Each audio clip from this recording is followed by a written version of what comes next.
So South Africa is the world's most unequal society. Around informal settlements, there is no electricity there. Sanitation, it's not that good. There are times there's no water. You could throw a stone and it would land in one of the highest concentration of wealth areas in the country. On this side, you have one of the darkest, scariest informal settlements and townships in this country. About 10% of the population, which is oftentimes white, owning the range of 80% of the country's wealth. This was Soweto. It's been 30 years since the end of apartheid, the structural system of racial segregation that nearly ripped South Africa apart. We are going forward. The march towards freedom and justice is irreversible.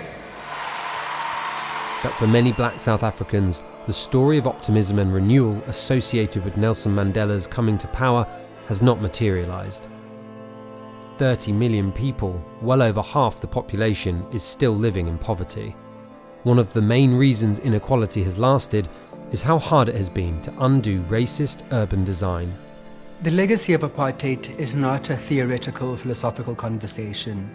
It's a thing that people still live in this country. We are all fighting to get out of this poverty that we are in. I cherish the ideal of a new South Africa where all South Africans are equal.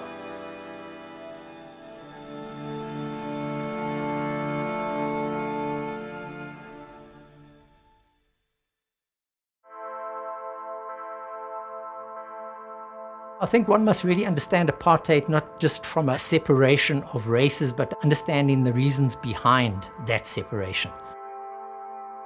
Apartheid was really about an economic model, and that model was to carefully manage the cheap labor.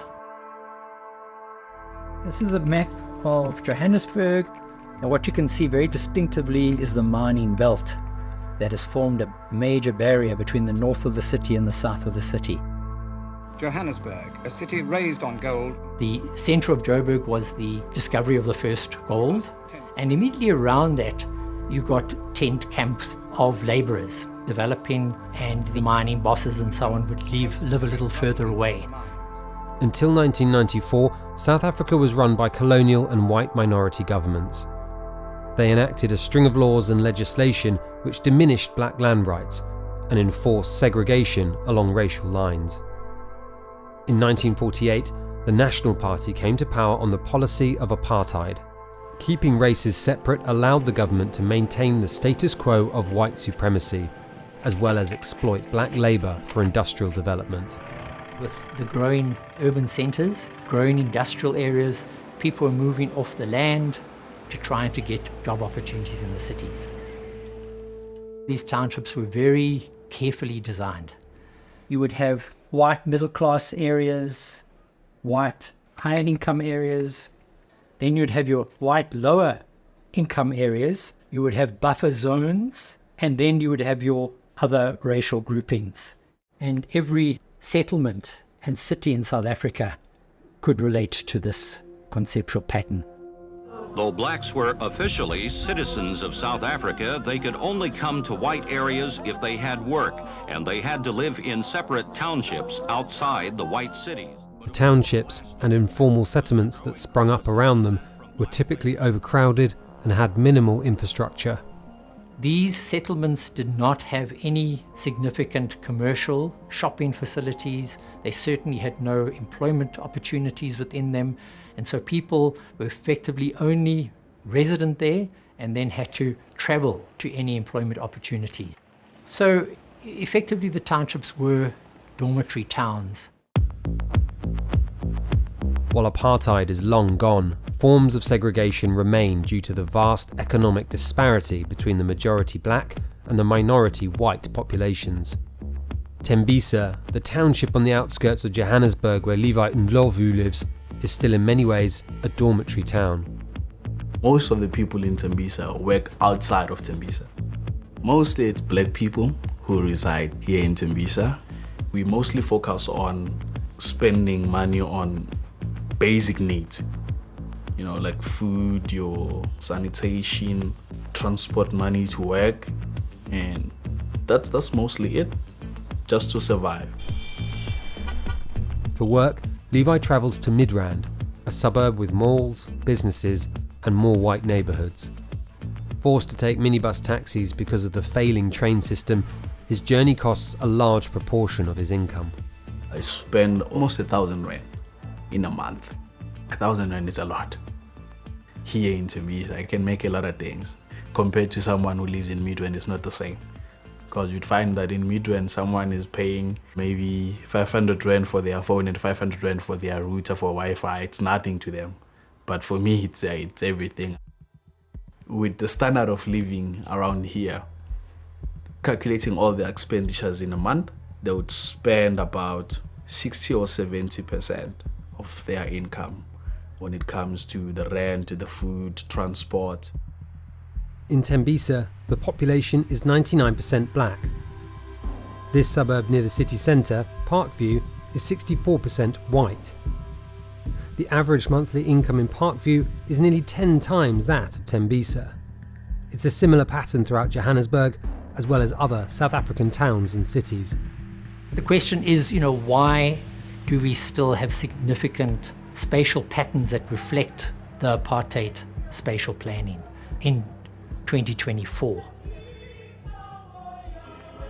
When we came out of apartheid, South Africans, I think, were very hopeful. I think the conditions of safety that were created were very inspiring. We were creating these powerful symbolic narratives about reconciliation, about wholeness. But very quickly, that narrative began to wear off. Because the material conditions of people's lives were not changing. In 1994, Nelson Mandela's ANC party ran on the slogan, "A better life for all," and they immediately set to work on elevating the poorest of South Africans.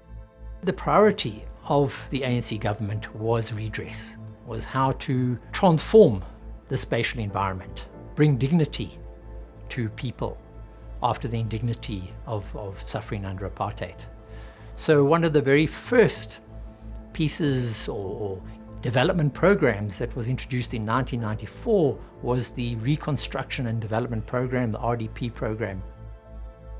Really, it was a case of rolling out low-cost housing for people. We want to build 1 million houses during the next 5 years.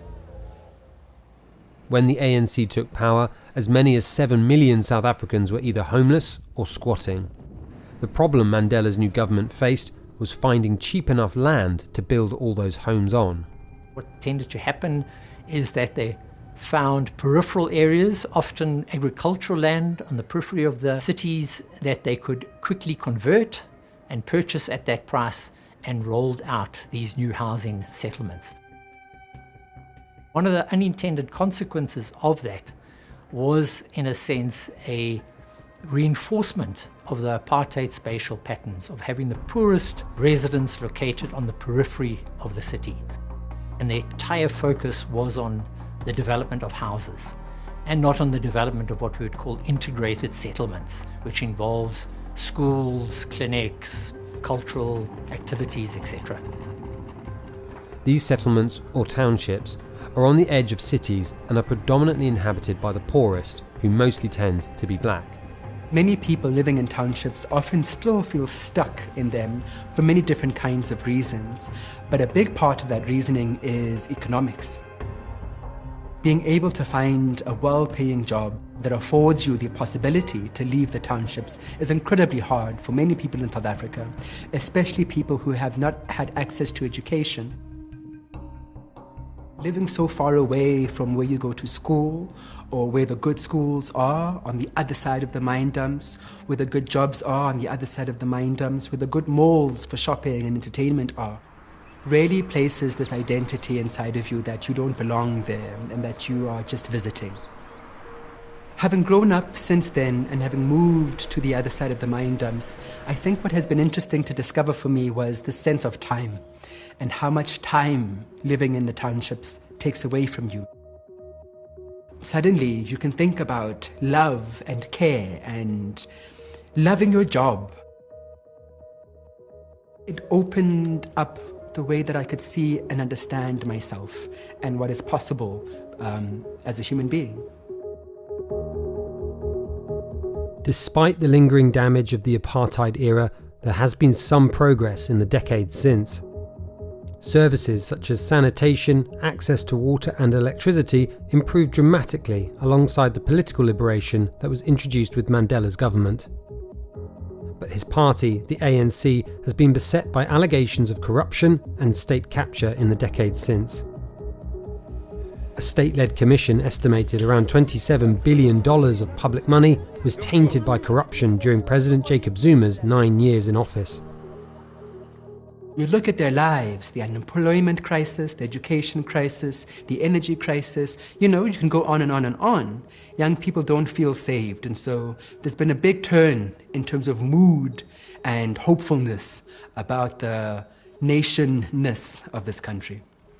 And a lot of the failures in transforming this country have often been placed at the feet of the ANC.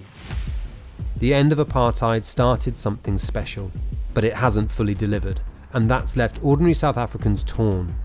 On the one hand, thankful, having known the horror of life before, but on the other, frustrated with what might and should have been. To people who've been in those times of apartheid, those people have experienced the most hardest time of their lives. They've experienced the most hardest times of their life. With my parents who have experienced both times, I would say they are happy, they are at peace that what they've been fighting for has now come through. The change has been good. It's not all people that have changed with the same pace, but people have been changing. But the salary that I'm getting, it's not gonna be enough for me to make my dreams come through. If I'm gonna have kids, I don't want them to start where I started.